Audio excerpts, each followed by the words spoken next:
எனக்கு அன்பான நியோமேக்ஸ் முதலீட்டாளர்களே, உங்கள் அத்தனை பேருக்கும் சுந்தர் தியாகராஜனின் இனிமையான இரவு வணக்கங்கள். நண்பர்களே, சகோதர சகோதரிகளே, மணி 11:30 இரவு,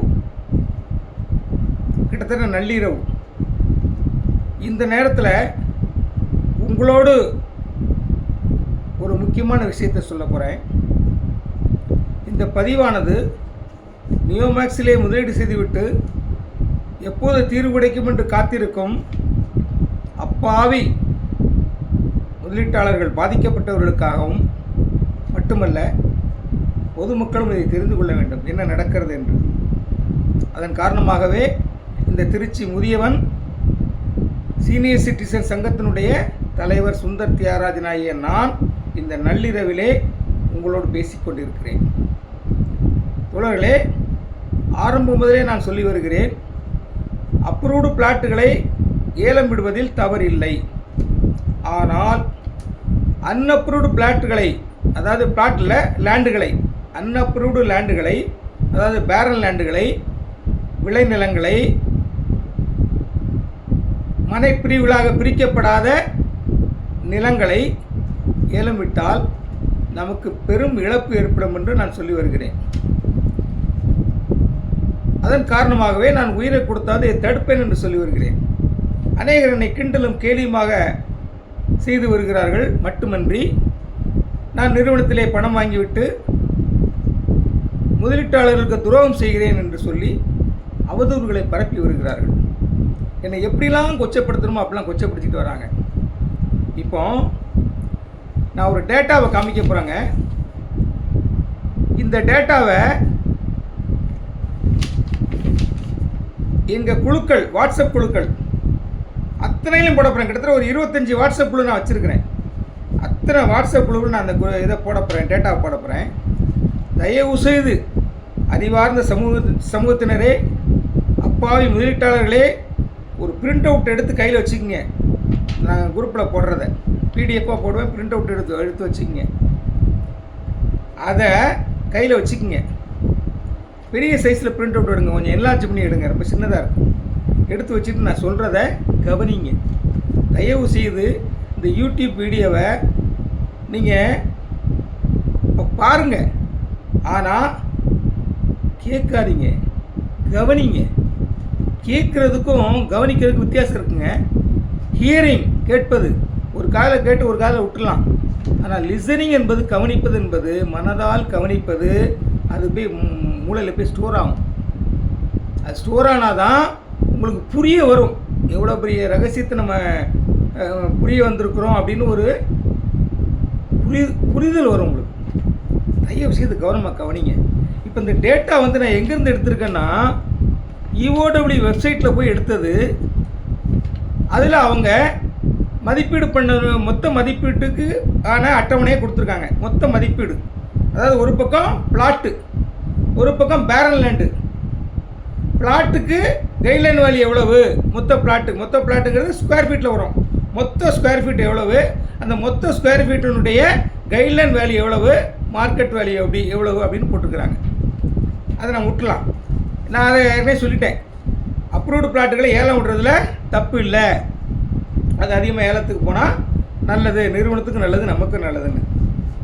இது மிகப்பெரிய பாதிப்பு எங்கே இருக்குதுன்னு நான் சொல்லிட்டு இருந்தேன்னா, பேரல் லேண்டுகளை அப்படியே ஏலம் விட்டால், டிடிசிபி அப்ரூவ்டு மனைகளாக மாற்றாமல் அப்படியே ஏலம் விட்டால் நமக்கு நஷ்டம் வரும். நாம் ஒத்துக்கொள்ளக்கூடாது என்று ஏன் சொல்லி வருகிறேன் என்பதை இப்பொழுது கவனித்து பாருங்கள். EOW போட்டதான் நான் தயாரித்த டேட்டா கிடையாது. EOW வெப்சைட்லேருந்து எடுத்தது. அவங்க மதிப்பீட்டு குழு கொடுத்த மொத்த மதிப்பீட்டை ஷார்ட் அவுட் பண்ணி ஒரு பேஜில் கொடுத்துருக்காங்க பாருங்கள். பிளாட்டுக்கு தனியாக போட்டிருக்காங்க, பேரல் லேண்டுக்கு தனியாக போட்டிருக்காங்க. இப்போ நான் பேரல் லேண்டுகளை படிக்கிறேன் பாருங்கள். நீங்கள் கவனமாக கவனிங்க. ஃபஸ்ட்டு காலத்தில் உள்ளது சீரியல் நம்பர், லெஃப்ட் சைடில் முதல்ல இருக்கிற காலம் வந்து சீரியல் நம்பர். ரெண்டாவது காலம் பார்த்திங்கன்னா டிஸ்ட்ரிக்ட் நேம், எந்தெந்த டிஸ்ட்ரிக்டில் உள்ள பிளாட்டுகள், பேரல் லேண்டுகள் அப்படிங்கிறது குறிக்கக்கூடிய ப்ராஜெக்டுடைய நேம். அந்த ப்ராஜெக்ட் எந்தெந்த ஊரில் இருக்குது, எந்தெந்த மாவட்டத்தில் இருக்குங்கிறத கொடுத்துருக்காங்க. மாவட்டத்தினுடைய நம்பர் 16 மாவட்டம் கொடுத்துருக்காங்க. 16 மாவட்டம் மேலே ராமநாதபுரத்தில் தொடங்கி விருதுநகர் வரைக்கும் கொடுத்துருக்காங்க. இப்போ பிளாட்டுகளை விட்டுருங்க, பிளாட்டுன்னு ஹெட்டிங் போட்டுருக்கீங்களா அதை விட்டுருங்க, அது ஏலம் போயிட்டுருக்குது, நல்லபடியாக போயிட்டுருக்கு, போட்டு விடுங்க. அடுத்து பேரலேண்டை அடுத்து எடுப்பேன்னு நீதிரசர் சொல்லியிருக்கிறாரு. அதில் எவ்வளோ பெரிய ரகசியம் ஒளிஞ்சிருக்குங்கிறத இப்போ நீங்கள் நல்லா கவனமாக கவனிங்க, புரியும். முதல் காலத்தை எடுத்துங்க. ராமநாதபுரம், ராமநாதபுரத்தில் எவ்வளோ பேரல் லேண்ட் இருக்குன்னு கொடுத்துருக்காங்க பாருங்கள். டோட்டல் எக்ஸ்டெண்ட் ஏக்கர்னு கொடுத்துருக்காங்களா? இந்த டோட்டல் எக்ஸ்டெண்ட் ஏக்கர் எவ்வளோ கொடுத்துருக்காங்க? 68.5 ஏக்கர். நான் எல்லாத்தையும் சொல்கிறதுக்கு டைம் இருக்காது, இப்போ 5 நிமிஷம் ஆச்சு. அதனால் ஒரு 3 இதை மட்டும் எடுத்துக்கிறேன். First top most Ramanathapuram, Sivaganga, Thoothukudi, இந்த 3 மாவட்டத்தை மட்டும் எடுத்துக்கிட்டு அதில் உள்ள ஏக்கர்களை நான் எப்படி கணக்கு போட்டு நான் வச்சுருக்கேங்கிறத சொல்கிறேன். இவோடைய வெப்சைட்டில் போனீங்கன்னா இந்த டோட்டல் எக்ஸ்டெண்ட் ஏக்கர் ராமநாதபுரம்ங்கிறதுல 68.5 ஏக்கர் மட்டும் தான் போட்டிருப்பாங்களே தவிர அடுத்து வரக்கூடிய ஸ்கொயர் ஃபீட்டாக கன்வெர்ட் பண்ணி நாங்கள் போட்டிருக்கோம். ஸ்கொயர் ஃபீட்டாக கன்வெர்ட் பண்ணி போட்டுட்டு ஒரு ஸ்கொயர் ஃபீட்டுக்கு என்ன ரேட்டுங்கிறத நாங்கள் கொடுத்துருக்கோம். அது அந்த வெப்சைட்டில் இருக்காது. 2 காலத்தை நாங்கள் ஆட் பண்ணியிருக்கிறோம். அது என்னன்னு சொல்கிறேன் பாருங்கள். ஃபஸ்ட்டு எடுத்துங்க ராமநாதபுரம், ஃபஸ்ட்டு மாவட்டம் ராமநாதபுரம் 1ஆம் நம்பர். அதில் எவ்வளோ ஏக்கர் இருக்குது? Total extend acre 68.5 acre. அதை நாங்கள் என்ன பண்ணியிருக்கிறோம்? ஸ்கொயர் ஃபீட்டாக கன்வெர்ட் பண்ணியிருக்கிறோம். ஸ்கொயர் ஃபீட்டாக கன்வெர்ட் பண்ணியிருக்கோம். என்ன பண்ணணும் தெரியுமா? ஸ்கொயர் ஃபீட்டாக கன்வெர்ட் பண்ணுறதுக்கு நீங்கள் 1 acre is equal to 43,560 square feet. அப்போ 68.5 ஏக்கர் என்பது எவ்வளவு ஸ்கொயர் ஃபீட்டு வரும் அப்படின்னு கணக்கீடு செய்வதற்கு 68.5 ஏக்கரை 68.5 இன்ட்டு பெருந்தா பெருக்கல் 43,560 பெருக்குனீங்கன்னாக்கா வரக்கூடிய ஸ்கொயர் ஃபீட் பார்த்தீங்கன்னா எவ்வளோ பாருங்கள்? 29,83,860. 29,83,860 சதுரடி வருது. இதுக்கு மதிப்பு போட்டிருக்காங்க பாருங்கள். எவ்வளோ மதிப்பு போட்டிருக்காங்க பாருங்கள்? 10,85,02,820 ரூபா போட்டிருக்காங்க. அப்போ 68.5 ஏக்கருக்கு போட்டிருக்காங்க. அதை நான் ஸ்கொயர் ஃபீட்டாக கன்வெர்ட் பண்ணிவிட்டு இப்போ இந்த ஸ்கொயர் ஃபீட்டாக கன்வெர்ட் பண்ண இல்லையா, இந்த கைட்லைன் வேல்யூ போட்டிருக்காங்க பாருங்கள். கைட்லைன் வேல்யூ, அந்த கைட்லைன் வேல்யூவை இந்த டோட்டல் ஸ்கொயர் ஃபீட்டால் வகுத்தீங்கன்னாக்கா ஒரு ஸ்கொயர் ஃபீட்டுக்கு எவ்வளோன்னு தெரியுங்க விலை. ஒரு ஸ்கொயர் ஃபீட்டுக்கு எவ்வளோன்னு கண்டுபிடிச்சிடலாம். இதில் ஒரு ஸ்கொயர் ஃபீட்டுக்கு பாருங்கள், உங்களுக்கு ஷாக்காக இருக்கும்.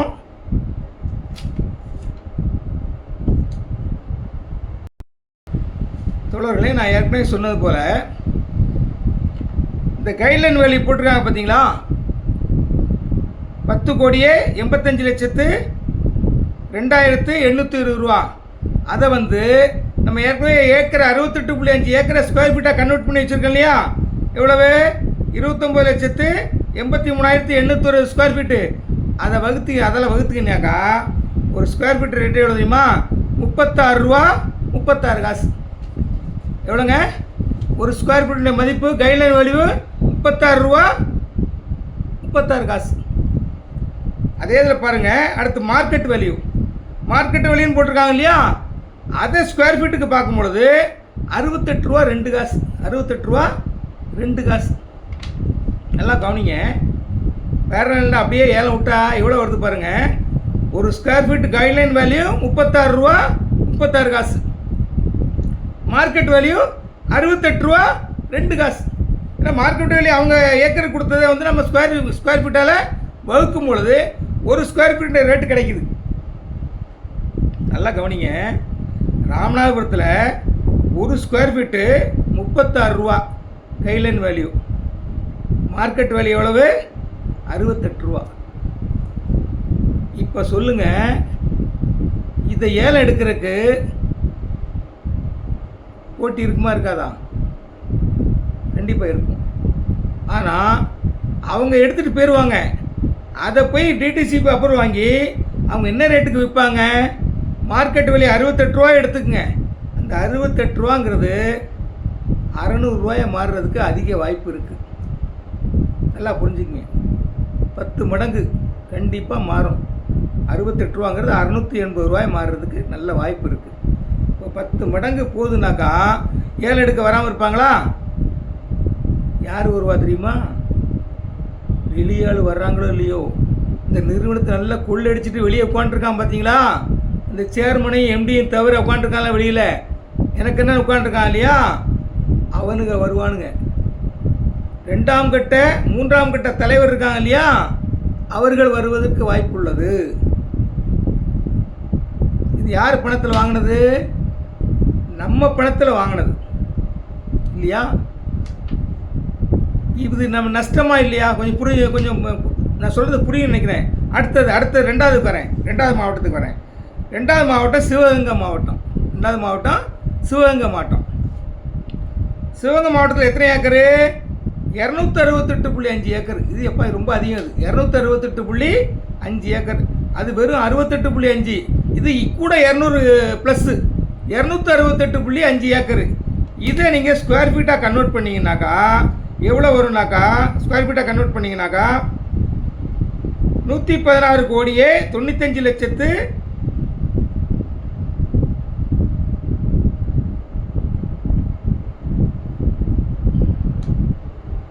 1 கோடியே 16 லட்சத்து 95,860. சாரி, 1 கோடியே 16 லட்சத்து 95,860 ஸ்கொயர் ஃபீட்டு. இது அதே போல் நான் ஏற்கனவே சொன்னபடி கணக்கு போட்டு நீங்கள் வகுத்து பார்த்தீங்கன்னாக்கா ஒரு ஸ்கொயர் ஃபீட்டு கைட்லைன் வேல்யூ எவ்வளோ தெரியுமா? 5 ரூபா 38 காசு. எவ்வளோங்க? 5 ரூபா 38 காசு வேல்யூ போட்டிருக்காங்க கைட்லைன் வேல்யூ ஒரு ஸ்கொயர் ஃபீட்டு. அதே இது மார்க்கெட் வேல்யூ எவ்வளோ தெரியுமா? 13 ரூபா 6 காசுங்க. 13 ரூபா 6 காசு. அந்த 268.5 ஏக்கரை அப்படியே ஏலம் விட்டாங்கன்னா ஒரு ஸ்கொயர் ஃபீட் எவ்வளோ வருது? நம்ம ஏக்கராக பார்த்துருக்கோம், நம்ம எல்லாம் கண்டுபிடிக்க முடியாது. அதை ஸ்கொயர் ஃபீட்டாக கன்வெர்ட் பண்ணிவிட்டு ஒரு ஸ்கொயர் ஃபீட்டுக்கு என்ன ரேட்டும் போட்டான்னு தெரியும். வெறும் 5 ரூபா 38 காசு ஒரு சதுரடியுடைய விலை. கைட்லைன் வேல்யூ, கவர்மெண்ட் வேல்யூ எவ்வளோ தெரியுமா? மார்க்கெட் வேல்யூ 13 ரூபா 6 காசுங்க. 13 ரூபா 6 காசு. இதிலே டிஃபரன்ஸ் பாருங்கள். 5 ரூபாங்கிறது 13 ரூபா இருக்குனாக்கா டபுள், கிட்டத்தட்ட ஒரு 3 மடங்கு ஆகிருக்கு இல்லையா? இதே நீங்கள் அப்ரூவல் வாங்கி நீங்கள் கொடுத்தீங்கன்னாக்கா இந்த 13 ரூபா அப்படிங்கிறது வந்து 130 ரூபாய் மாறுமா மாறாதா?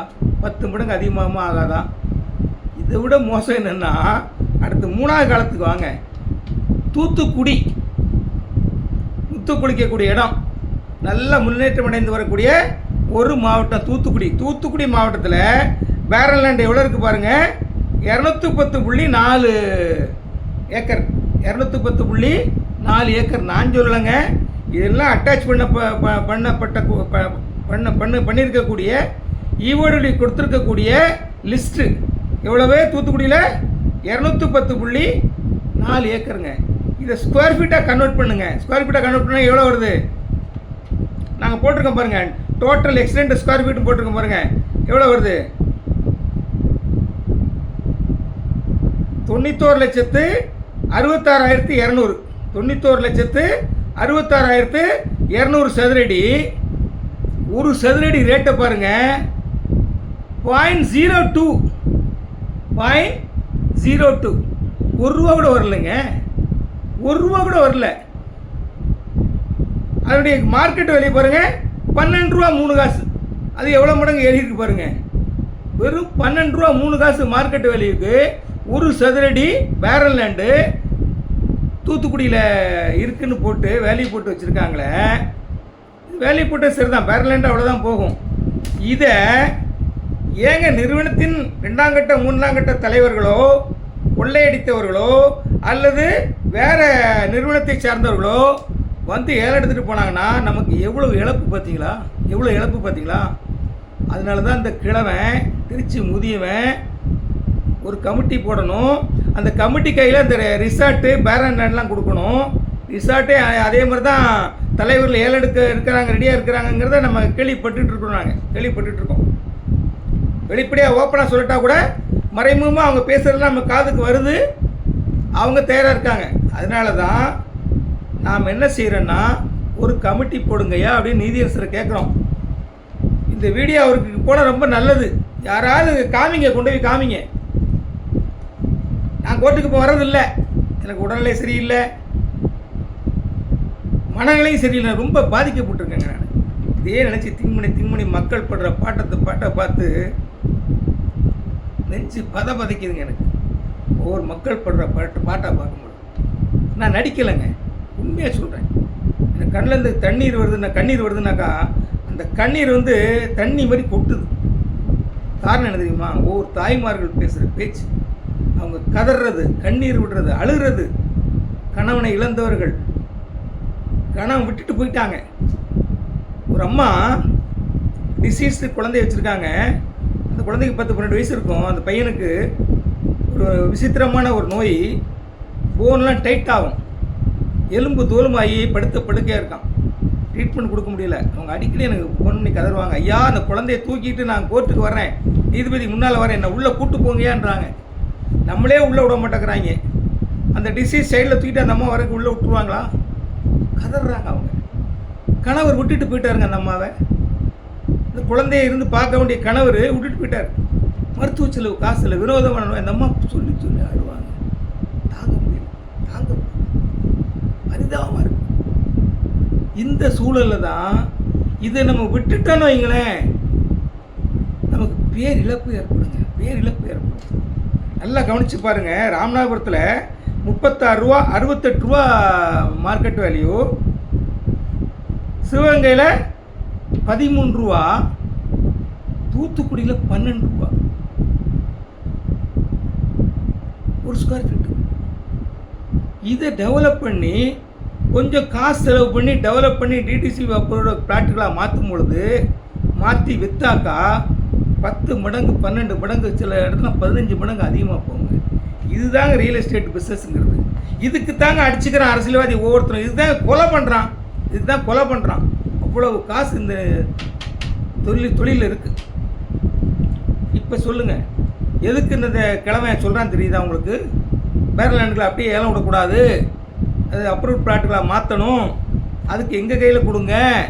நம்ம கையில் ஏன் கொடுங்கன்னு கேட்குறோம்னா, நீதியரசர் சட்டப்படி முடியாதுன்னு சொல்லுவார். ஆனால் தர்மத்தின்படி பார்க்கணும். சட்டப்படி ஏலம்தான் போகணும்னு விட்டாங்கன்னாக்கா பேரலாண்டுகளை, இந்த நிறுவனத்தில் கொள்ளையடித்தவனே இப்போ எடுப்பானே, படுபாவிங்க.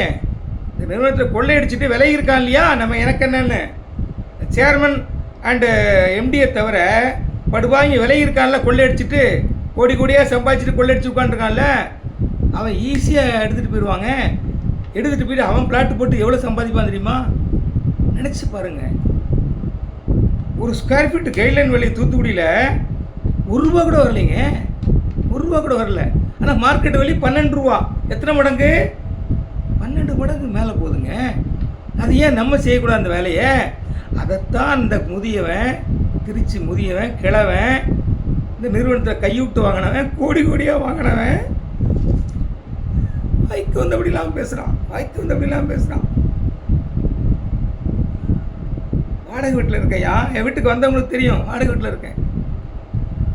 தினமும் ஃபோனை அட்டன் பண்ணி என்னுடைய இயலாமையின் காரணமாக ஃபோன் பண்ணுறவங்கட்டெலாம் கோவப்படுறேன். இந்த இயலாமை கோபமாக வெளியே வருது. இல்லைன்னா நான் அழுவேன். முதியோர்கள் என்ன பண்ணுவாங்க? அதுக்கு மேலே என்ன பண்ண முடியும்? இதுக்கு மேலே நீங்கள் என்ன பண்ண போகிறீங்க? சிந்திச்சு பாருங்கள். நம்ம எல்லாம் சேர்ந்து கமிட்டி கேட்போம், நீதியரசரை கேட்போம். தர்மத்தின்படி சாத்தியமே, நீதிமன்றத்தின் கதவுகளை தட்டுங்கள், கமிட்டி கொடுங்கய்யா. இந்த பேரன் லேண்டுகளையும் ரிசார்ட்டுகளையும் நாங்கள் கவனிச்சுக்கிறோம். நாங்கள் அதை பணமாக மாற்றியே தீர்வோம், பணமாக கொடுப்போம் தீர்வு. அப்ரூவல் பிளாட்டுகள் போனது ஏலம் போட்டு ஏலம் எடுத்தவங்க வச்சிருக்கட்டும். பேரன் லேண்டுகளை நம்ம விட்டுறக்கூடாது. எதுக்கு சொல்ல இப்போ புரிஞ்சுப்பீங்க. நம்ம ஏக்கராக நம்ம இப்போ திங்க் பண்ணிகிட்டு இருக்கோன்னா அது ஒன்று கண்டுபிடிக்க முடியாது. அது ஸ்கொயர் ஃபீட்டாக மாற்றும் பொழுது தான் அதனுடைய மதிப்பு எவ்வளவு குறைவாக இருக்குது. இது ஆட்டையை போடக்கு ஏங்க வரமாட்டான்? ஏன் வரமாட்டானுங்க? அதில் நிறுவனத்தாரோ அல்லது வெளியில் உள்ளாலோ யார் எடுத்தாலும் எடுத்து அவன் பன்மடங்கு லாபம் சம்பாதிக்கிறதுக்கு நம்ம ஒரு குழுவாக அமைச்சு, நான் ஏற்கனவே சொல்லியிருக்கேன், 4 தூண்களுக்கு மேலே ஒரு பில்டிங்கை கட்டுங்க, 4 தூணு. 4 தூண் என்னெல்லாம்? நீதிமன்றம் ஒரு தூண், முக்கியமான தூண். நீதியரசர் பரத சக்கரவர்த்தி அவர்கள் இந்த தூணில் வந்து அவர் பங்கு பெற முடியாது கமிட்டியில், சட்டத்தில் இடம் இல்லை. ஆனால் ஒரு ஓய்வு பெற்ற நீதிபதியை போடலாம் அவர், இல்லைன்னா அவர் கண்காணிப்பாளராக மாறலாம், மேற்பார்வையாளர். அவர் கண்காணிக்கக்கூடிய ஆளாக இருக்கலாம் அந்த கமிட்டியில். அவருடைய மேற்பார்வையில் அடுத்தது 2வது தூணு EOW காவல்துறை. 3வது தூண் பாதிக்கப்பட்டவர்கள், அப்பாவி முதலீட்டாளர்கள், ஏமாந்து கண்ணீர் வடித்துக் கொண்டிருக்கிற முதலீட்டாளர்கள். ஐயோ, என் பெண்ணுக்கு 35 வயசாச்சு, திருமணம் பண்ண முடியலையே என்று ஏங்கி கொண்டிருக்கிற முதலீட்டாளர்கள். பையனுக்கு காலேஜ் ஃபீஸ் கட்ட முடியல, ஸ்கூல் ஃபீஸ் கட்ட முடியலன்னு ஏங்கிக்கிட்டு இருக்க அப்பாவி முதலீட்டாளர்கள். வாழ்வின் கடைசியிலே கடைசி பகுதியில் வாழ்ந்து கொண்டிருக்கக்கூடிய என்னை போன்ற முதியவர்கள். கடைசி 8ல் நாங்கள் வாழ்ந்துட்டு இருக்கோம். கடைசி 8 மனுஷ வாழ்க்கையை பிரிச்சாக்க கடைசி 8ல் நாங்கள் வாழ்ந்துட்டு இருக்கோம். எங்களை போன்ற முதியவர்கள் சாகிறதுக்கு முன்னால் ஏதாவது ஒரு நல்ல செட்டில்மெண்ட்டை, நல்ல பெர்சன்டேஜை வாங்கிட்டு போகிறதுக்கு ஒரு 3வது தூணா எங்களை சேருங்க ஐயா. 4வது தூணா இவ்வளோத்துக்கும் எங்களெல்லாம் இந்த நிலைமைக்கு தள்ளிய இந்த நிறுவனத்தின் தலைவர்களையும் போடுங்க. இந்த MD சேர்மன் தலைமையில் ஒரு குழுவை போடுங்க, அவங்க தலைமையில் குழுவை போடுங்க. போட்டுட்டு இந்த 4 பேரை 4 தூண்கள் மேலே ஒரு கமிட்டியை கட்டமைச்சிங்கனாக்கா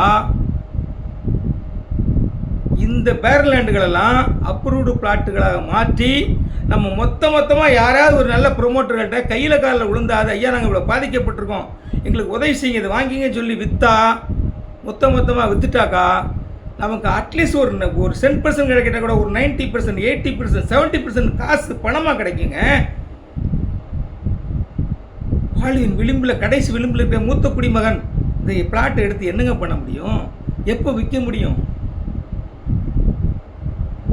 அப்ரூவல் வாங்குறதுக்கு டைம் ஆகத்தான் செய்யும். அதுக்கு முதல்வர் புதுசாக வந்திருக்கிறாங்க இளைஞர்கள், அவர்கள்ட்ட போய் கெஞ்சுவோம், ஐயா எங்களுக்கு அப்ரூவல் சீக்கிரம் கொடுங்க, DTC அப்ரூவல் கொடுங்க, கருணை அடிப்படையில் கொடுங்க. எல்லாமே கருணை அடிப்படையில் கேட்டு வாங்கலாம் இல்லையா?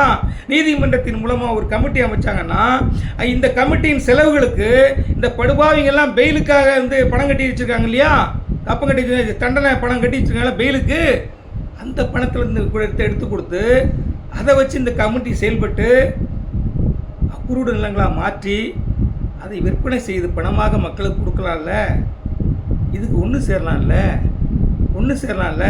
நான் ஏன் உங்களெல்லாம் திட்டுறேன், மற்ற சங்கத்துக்கெல்லாம் ஏன் திட்டுறேன்? ஒரு புரிதலும் இல்லாமல், இது என்ன நடந்துட்டுருக்குன்னே தெரியாமல், இன்னும் ஏமாளியாகவே இருக்கிறது மட்டும் இல்லாமல் என்னை வந்து குற்றவாளி ஆக்கி, என்னை வந்து ஒரு மோசக்காரனாக்கி, நான் பணத்துக்காக ஆசைப்பட்டிருக்கிற மாதிரி காமிச்சு ஒரு பிம்பத்தை உருவாக்கி எனக்கு சேலையெல்லாம் கட்டி விட்டு இன்னும் அசிங்கப்படுத்துறதை விட்டுட்டு ஒன்று சேர வாங்க. நம்மளாம் ஒன்று சேருவோம். ஒன்று சேர்ந்து நீதிமன்றத்தின் கதவுகளை தட்டுவோம். நிச்சயமாக நமக்கு திறப்பார்கள். சட்டமும் திட்டமும், நான் அடிக்கடி சொல்லுவேன், சட்டமும் திட்டமும் மக்களுடைய நன்மைக்காக தான் இருக்க தவிர மக்களை படுகொலியில் தள்ளுறதுக்கு சட்டமும் திட்டமும் இல்லை. மக்களுக்காக தான் சட்டமே தவிர சட்டத்துக்காக மக்கள் அல்ல. சட்டத்துக்காக குற்றவாளிகள் தான், சட்டத்துக்காக பொதுமக்கள் கிடையாது, மக்களுக்காக தான் சட்டம். அதனால் ஒன்றிணைஞ்சு வாங்கயா. திருப்பி நான் கையெடுத்து கும்பிட்டு கேட்குறேன், எல்லாம் ஒன்றிணைந்து வாருங்க. இது ஏமாற்றிட்டு போகிறதுக்கு நிச்சயமாக வருவாங்க. அப்ரூவ்டு பிளாட்டை எடுக்கிறதுக்கு யாரும் வரல, எந்த ப்ரொமோட்டரும் வரல, யாரும் வரல. ஆனால் இதை எடுக்கிறதுக்கு ப்ரொமோட்டர் மட்டும் இல்லை, உள்ளவனே முயற்சி பண்ணுவானே. நம்ம இன்னும் ஏமாந்து போய் நிற்க போகிறோமா? சிந்தியுங்கள் தோழரை, சிந்தியுங்கள். எல்லோருடைய கண்ணீரை துடைக்க வேண்டும் என்று சொன்னால், ஓரளவாக நம்ம பணமாக பெற வேண்டும் என்று சொன்னால், இந்த முயற்சிக்கு நீங்கள் உதவி செய்யுங்கள். ஒன்றுபடுவோம், வெற்றி பெறுவோம். நன்றி தோழர்களே, நன்றி.